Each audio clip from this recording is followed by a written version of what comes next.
राज साहब, ये 26वीं तरमीम अभी होकर हटी है, इतनी मुश्किल से, इतनी तगोदो के बाद, इतनी ले दे करके, महीने का चक्कर मौलाना फजलुर रहमान साहब के घर पर और उनके दर पर हुकूमत भी और इत्तेहादी भी बैठे होते थे। अब 27वीं तरमीम की बात आ रही है, ये क्यों? Thank you very much Anika.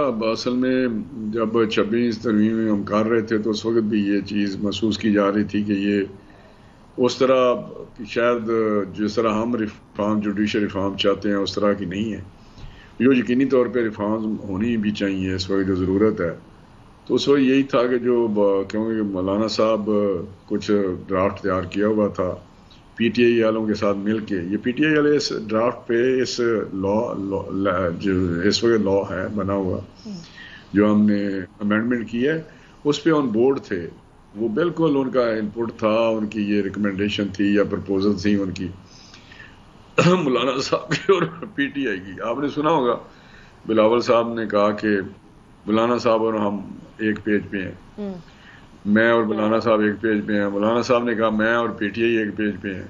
Meaning भाई के पीटीआई और बिलावल साहब और मौलाना साहब एक पेज पे हैं। वैसे राना साहब, पीटीआई ने रद्द कर दिया था। उन्होंने अभी मेरे प्रोग्राम में ही कल बैठे शोएब शाहीन साहब कह रहे थे कि पीटीआई इस आईनी तरमीम पे ऑन बोर्ड नहीं थी, स्पेशली कंसिडरिंग कि चीफ जस्टिस पाकिस्तान किस तरीके से लगेंगे। नहीं, मैं आपको बताऊं कि ये जब फाइनल ड्राफ्ट आया तो हम मीटिंग कर रहे थे, जो स्पेशल कमेटी नहीं पार्लियामेंट की बनी जिसमें सेनेटर्स भी थे और ऑल पार्टीज वहाँ पे रिप्रेजेंटेशन थी, ऑल पार्टीज जो हमारी वहाँ पे प्रेजेंसी जिनकी पार्लियामेंट में इस वक्त है, तो वहाँ पे पीटीआई वाले भी थे और जेयूआई वाले भी थे। तो जेयूआई वालों ने कहा जी बिल्कुल ये ड्राफ्ट पढ़ के सुनाया लॉ मिनिस्टर ने, और वहाँ पे जो पीटीआई वाले लोग थे उन्होंने कहा कि जी हमें बिल्कुल हम इससे एग्री करते हैं, और हता कि अहमद डोगर साहब ने कहा जी मैं तो बिल्कुल all out for this amendment और मैं वोट करूँगा, बट हमारी शर्त, हमारी एक सिचुएशन या पोजीशन है कि हमने बानी पीटीआई से पूछना है लास्ट वर्ड जो होता है। तो वो तो खैर कोई भी पार्टी हो, चाहे हमारी पार्टी हो, हम भी अपनी आप फरमा रहे हैं आमिर डोगर साहब ने बोला कि मैं इस तरमीम पर ऑल आउट वोट करूंगा अगर गो अहेड मिल जाए बानी तहरीक इंसाफ से, यानी वो in itself as a person तैयार थे। एज ए पर्सन नहीं, उन्होंने कहा हमारी पार्टी से कोई नहीं, पर्सनली तो मैं बिल्कुल ठीक हूँ। जो हामिद रजा साहब हैं साहब और जो सुन्नी इत्तेहाद के हैं, तो उन्होंने कहा कि ये जब पढ़ रहे थे तो उन्होंने कहा जी ये हमारी ही प्रपोजल है, ये हम बल्कि उसने शायद कहा मेरी या हमारी प्रपोजल है। अच्छा, तो मीनिंग भाई कि वो ऑन बोर्ड थे, लेकिन बानी ने कहा कि वोट नहीं करना तो वोट नहीं किया उन्होंने। मौलाना साहब ने भी 10 दफा कहा कि पीटीआई वाले ऑन बोर्ड थे और पीटीआई वाले और मैंने मिल जुल के ये सारा काम किया है, लेकिन इसमें कोई डर नहीं। लेकिन अब उनका स्टांस है कि वोट नहीं देना, नहीं दिया, अब उसको लेके वो चल रहे हैं। ठीक। अच्छा राना साहब, आपने फरमाया है कि 26वीं तरमीम वैसे नहीं हुई जैसे आप लोग चाहते थे, उसके अंदर जुडिशल रिफॉर्म्स वैसे नहीं हुए जैसे आप लोग चाहते थे।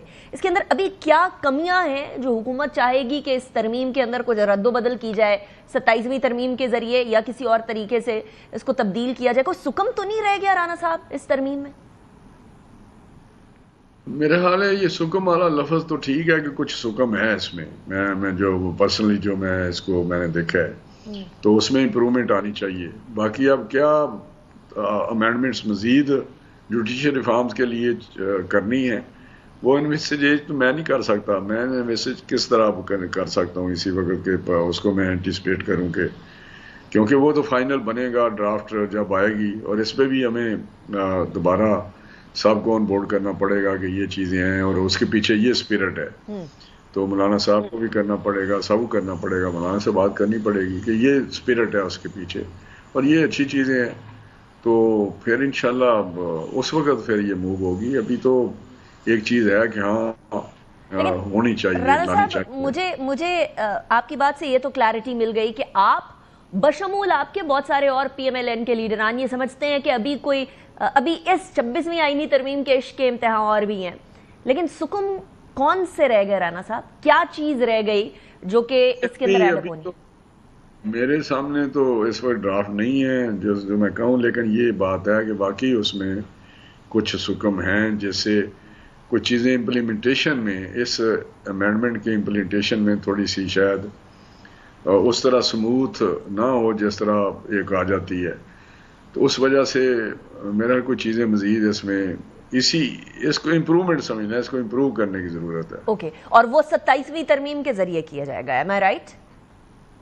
ڈیفینیٹلی یہی ہوگا نا، اگر اس میں آپ نے کوئی امپروومنٹ کرنی ہے، کوئی چینج کرنی ہے۔ رانا صاحب ادھر کہ مولانا فضل الرحمان صاحب کے بغیر 26ویں آئینی ترمیم پاس نہیں ہو سکتی تھی، اور جہاں ابھی ہم کھڑے ہیں مولانا فضل الرحمان صاحب کے بغیر آج بھی 27ویں آئینی ترمیم بھی پاس نہیں ہو سکتی، اور مولانا صاحب نے بڑا کلیئرلی کہہ دیا ہے کہ ہم اپوز کریں گے، بڑا کلیئرلی 27ویں آئینی ترمیم پاس نہیں ہونے دیں گے، تو پھر اب کیا کریں گے؟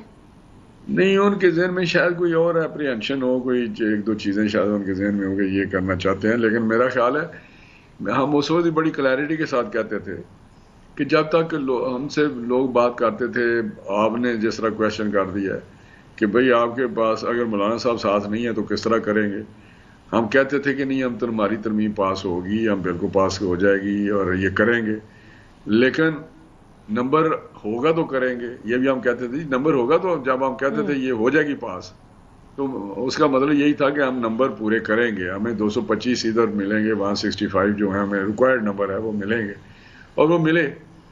تو اب بھی میں وہی بات کرتا ہوں، جب یہ 27ویں ترمیم کی بات کرتے ہیں تو اس میں نمبر ہوگا تو پاس ہوگی، تو نمبر انشاءاللہ ہوگا تو موو ہوگی۔